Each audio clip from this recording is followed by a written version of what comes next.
दोस्तों, स्वागत है आपका हमारे YouTube चैनल में। दोस्तों वीडियो में अंत तक बने रहें। चैनल पर नए हैं तो चैनल को सब्सक्राइब कर लें और बेल आइकन को प्रेस कर लें, जिससे कि हर वीडियो का नोटिफिकेशन आप तक समय से पहुंचता रहे। तो चलिए फिर शुरू करते हैं।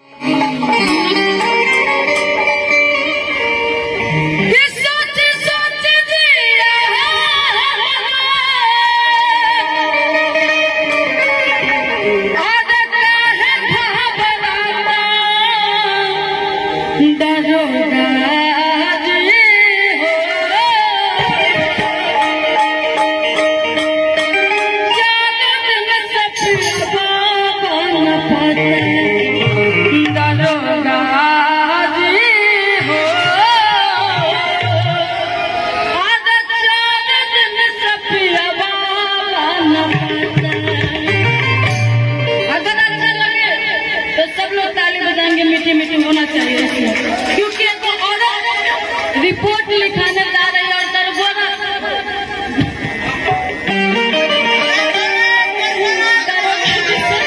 ऐसे लगा रहे और कर रही कैसे।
अपन दिल के बात कहत रिपोर्ट लिखवा तरह कहत का